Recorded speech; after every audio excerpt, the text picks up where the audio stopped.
Muy bien, estamos de regreso con ustedes, estamos hablando del sector salud y yo quisiera aprovechar este último bloque para preguntarte, Gerardo, ¿cuáles son los retos? Está por iniciar una nueva administración estatal. Es un buen momento, digamos, para redefinir prioridades. ¿Cuáles para ti deberían ser esas prioridades que atiendan los retos que hemos platicado? Bueno, pensaría que deben dirigirse a 5 áreas críticas. Uno, que tiene que ver con la transición demográfica, es decir, tiene que atender problemas propios del envejecimiento poblacional.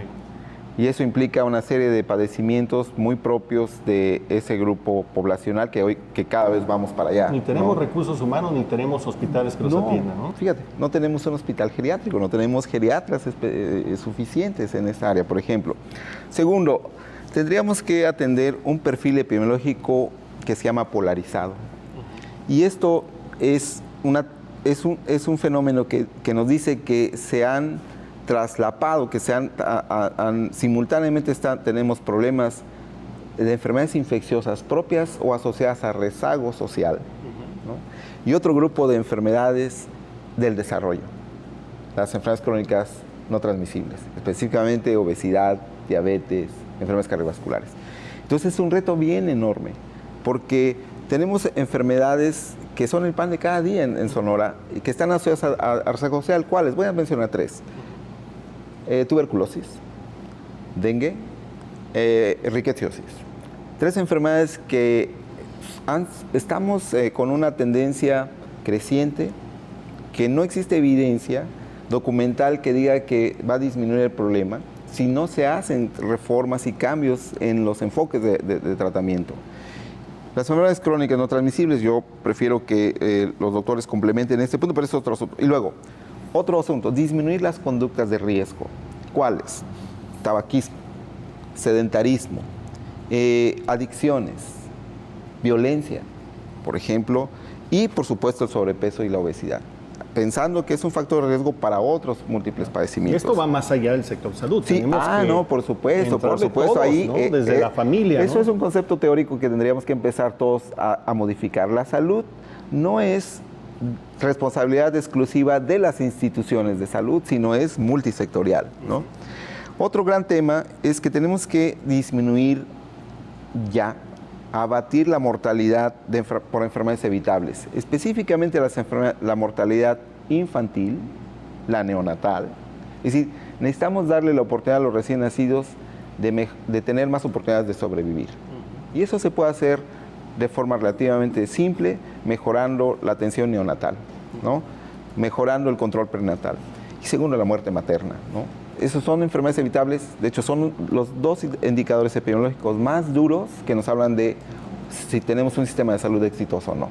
Es decir, en tanto se nos mueren nuestros niños y nuestras mujeres, aguas, estamos en problemas. Y por supuesto, atender adecuadamente a las enfermedades crónicas no transmisibles. Eso es un lado, eso tiene que ver con el perfil epidemiológico, y lo demás que yo no quiero extenderme sería tener un sistema de salud más equitativo, más eficiente y más transparente. Digamos, pero ahí dejas entender, Gerardo, lo que tú has venido planteando. Ahí tiene que ver con una verdadera planeación y con una verdadera revisión del presupuesto y su asignación, ¿no? Creo que tiene que ver fundamentalmente con el cambio de un paradigma. ¿A qué me refiero con esto? Que el sistema de salud estatal, pero también el nacional, tiene una obligación ética de cambiar su visión del modelo biomédico, que se ha centrado en la remediación de los problemas, por un modelo preventivo. Cuando el sistema entienda esa parte, cuando tengamos más salubristas, más epidemiólogos, menos recursos destinados a la atención de los problemas que ya no tienen, digamos, vuelta atrás, las enfermedades crónicas no transmisibles, entonces probablemente cambiemos nuestra carga de morbilidad y mortalidad. Doctora Candia, ahí hay retos impresionantes en materia de formación de recursos humanos especializados. Y yo creo que fundamentalmente es hacerles entender a las nuevas generaciones que el énfasis no nada más debe darse a uno de los aspectos del problema. El problema es multifactorial y debe enfrentarse multisectorialmente, dadas las tendencias epidemiológicas, no podemos nada más voltear a ver la parte de la prevención, porque como le comentaba, o sea, en 20 años, aunque hiciéramos bien las cosas, no podríamos revertir el problema. Entonces 20 años esperamos que crezca mucho el número de pacientes con crónico-degenerativas. Por lo tanto, la inversión y el énfasis se tiene que hacer en todos los niveles por lo pronto, en el primero, segundo y tercer nivel. Pero con esa intención que dice el doctor Álvarez, finalmente llegar al primer nivel de atención. O sea, nosotros tenemos que formar estudiantes con esa visión a largo plazo, pero sabiendo que en el corto y en el mediano tienen que enfrentar esa problemática múltiple.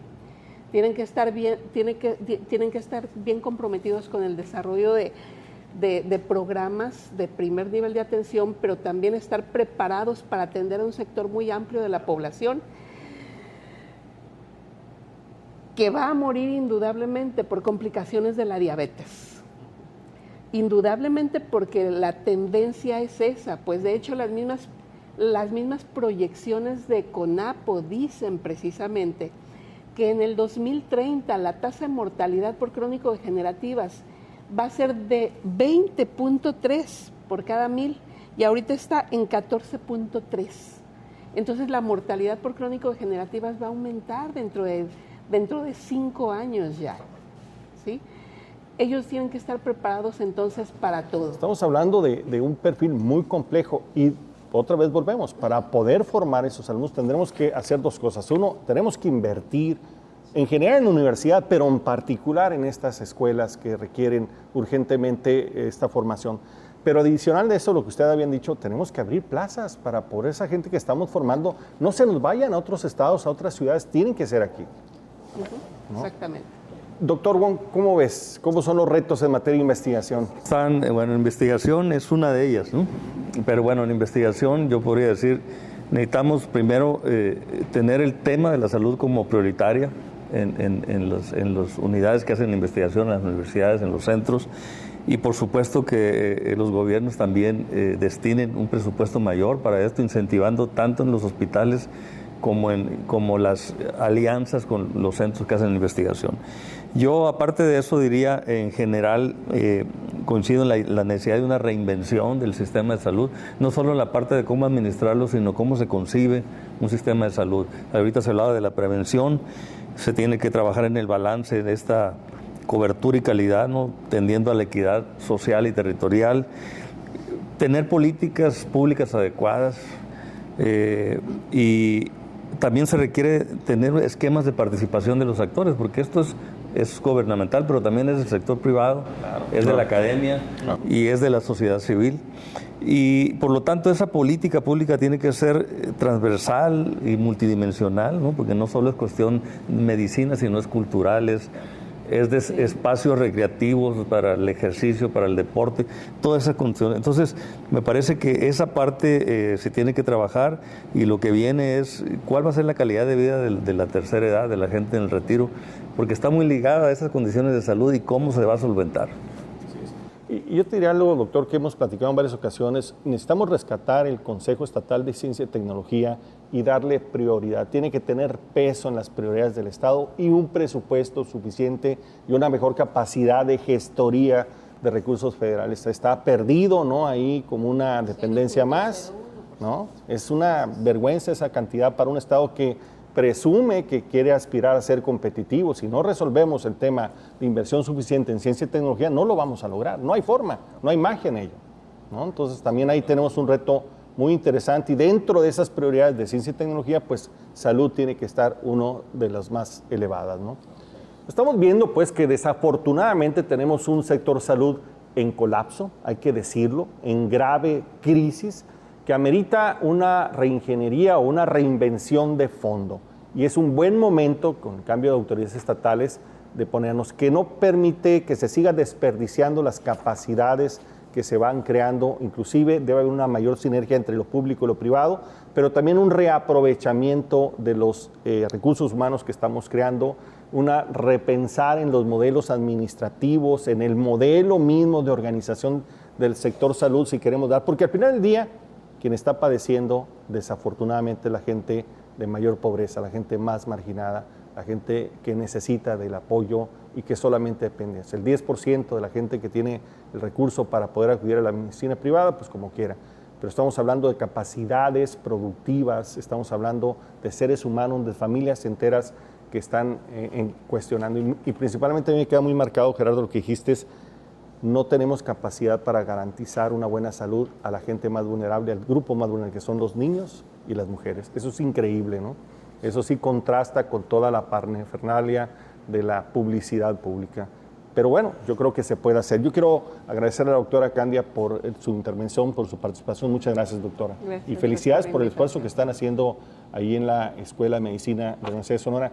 Yo sé que tienen mucha presión. Ustedes abren 120 plazas, pero hay una cantidad enorme de jóvenes que quieren estudiar medicina, ¿no? Y que no estamos aprovechando. Más de 2,000. Más de 2,000, ¿no? Muy bien. Quiero agradecer también al doctor Gerardo Álvarez, también de la Escuela de Medicina. Muchas gracias, Gerardo. No, muchas gracias por la invitación.